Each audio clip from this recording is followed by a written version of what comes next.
परमेश्वर के धन्य नाम की महिमा हो। इस सुबह के बेले में एक बार फिर से मैं परमेश्वर के वचन के लिए अपने श्रोतागणों के सामने मुखातिब हूँ और आज का जो सार्थक जीवन के संबंध में जो परमेश्वर के वचन से हम लोग देखेंगे और उसका हम लोग इब्रानियों का पुस्तक 5 अध्याय उसका 7 से 9 वचन तक हम लोग पढ़ेंगे। मैं आपके लिए इस भाग को पढ़ना चाहता हूँ। यीशु ने अपनी देह में रहने के दिनों में ऊंचे शब्द से पुकार कर और आंसू बहा कर उससे जो उसकी मृत्यु से बचा सकता था प्रार्थनाएं और विनती की और भक्ति के कारण उसकी सुनी गई। पुत्र होने पर भी उसने दुख उठाकर आज्ञा मानना सीखी और सिद्ध बनकर अपने सब आज्ञा मानने वालों के लिए सदा काल के उद्धार का कारण हो गया। परमेश्वर इस भाग के पढ़े और सुने जाने पर हम सबको आशीष दे। प्यारे भाई बहन, आज का जो भाग है विशेष करके हम यहाँ पर 9 पद को यहाँ पर हम देखते हैं। 9 पद कहता है कि और सिद्ध हो जाने के बाद वह उन सब के लिए जो उसकी आज्ञा मानते हैं अनंत उद्धारकर्ता बन गया। बहुत से यह लोग समझते हैं कि परमेश्वर और उसकी आज्ञाओं को पालन करना चाहिए, लेकिन फिर भी यह सोचते हैं कि आखिर उद्धार पाने के लिए आज्ञा पालन की आवश्यकता क्यों है, जब हम विश्वास के द्वारा अनुग्रह से उद्धार पाए हैं। ये बात हम इफिसी 2 का 8 पद में पढ़ते हैं। और व्यवस्था के कामों से कोई व्यक्ति धर्मी नहीं ठहराए जाते। गलातियों 2 का 16 में भी इस बात को लिखा है। तो फिर आज्ञा मानने का क्या लाभ है? क्या परमेश्वर की आज्ञा मानना व्यर्थ है या फिर केवल एक औपचारिक या अनिवार्यता कर्तव्य? जो लोग ऐसे प्रश्न पूछते हुए परमेश्वर की योजना को बहुत सीमित दृष्टिकोण से देखते हैं, उसके अनुसार परमेश्वर का उद्देश्य केवल अनुग्रह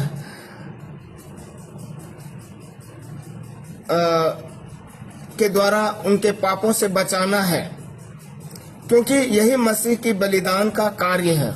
उसका बहुमूल्य लहू हमारे पापों का दंड चुका देता है, हमें अनंत मृत्यु से छुड़ाता है और उसकी धार्मिकता हमारे दोषों को ढक करके हमें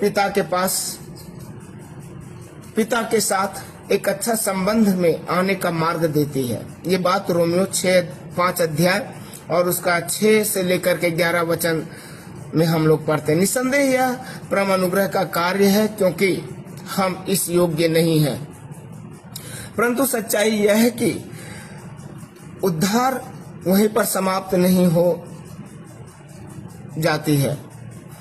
पौलुस प्रेरित ने रोमियो उसका 5 अध्याय और 10 पद में इस ओर संकेत किया है।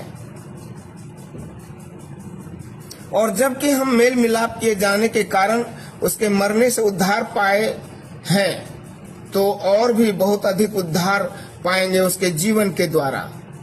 परमेश्वर के नाम की स्तुति बड़ाई प्रशंसा हो, क्योंकि मसीह की मृत्यु हमें बचाती नहीं, परंतु उसका पुनरुत्थान, उसका जीवन, जीवित रहना, ये कार्य करता है।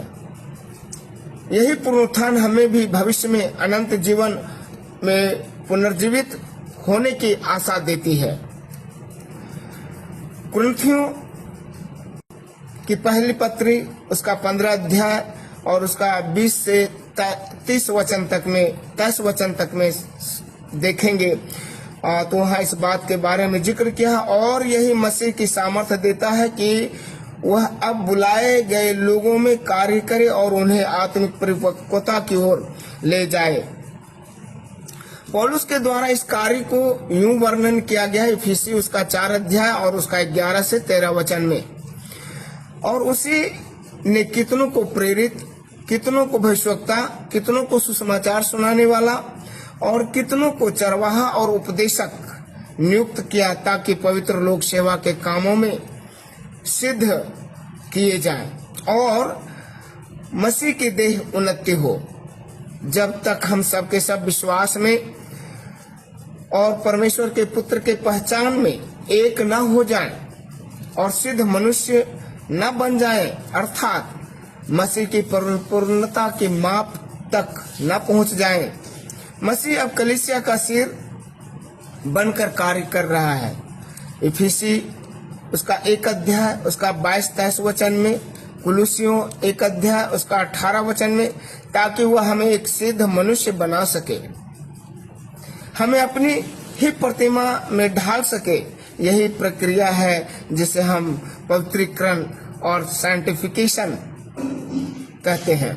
इफिसियों 4 अध्याय उसका 22 और से लेकर 24 पद में पौलुस इसे इस प्रकार से कहता है, तुम अपने बुलाए पुराने चाल चलन के अनुसार उस पुराने मनुष्यत्व को उतार दो जो छल की अभिलाषाओं के अनुसार से बिगड़ता जाता है, और अपने मन के आत्मिक स्वभाव में नए बनते जाओ और नए मनुष्यत्व को पहन लो, परमेश्वर के अनुसार सच्चे और धर्म और पवित्रता में जो सिरजा गया है। प्यारे भाई बहन, सच में यह वही स्थान है जहां आज्ञा पालन की भूमिका आती है। इब्रानी उसका 5 अध्याय और 9 पद में पौलुस इसीलिए इस बात को लिखा है, सिद्ध हो जाने के बाद वह उन सब के लिए जो उसकी आज्ञा मानते हैं अनंत उद्धार का कर्ता बन गया। परमेश्वर की आज्ञाओं का पालन करना हमारे लिए एक मार्गदर्शक है जो हमें यह सिखाता है कि परमेश्वर हमसे क्या चाहता है और कैसे हम उसके चरित्र के अनुरूप बन सकते हैं। वे आज्ञाएं हमें उद्धार नहीं देती, परंतु एक ऐसा व्यवहार का ढांचा देती है जो परमेश्वर को प्रिय है, क्योंकि हम उसी के स्वरूप को प्रकट करते हैं। इसलिए आज्ञा पालन केवल एक अनिवार्यता नहीं बल्कि एक उपकरण है जिसके द्वारा हम मसीह के साथ मिलकर धार्मिकता में बढ़ते जाते हैं और परमेश्वर के राज्य के लिए तैयार होते हैं। संक्षिप्त में इसका उद्देश्य है उद्धार केवल मसीह की मृत्यु से नहीं, उसकी जीवंतता से पूर्ण होता है। आज्ञा पालन उद्धार का कारण नहीं परंतु उसका साधन है जिससे हम पवित्रता में बढ़ते हैं। मसीह हमें अपनी समानता में ढालती है, वह प्रक्रिया ही परिपूर्ण उद्धार है। परमेश्वर इस महान विचार के साथ हम सबको आज दिन भर संभाल करके रखे।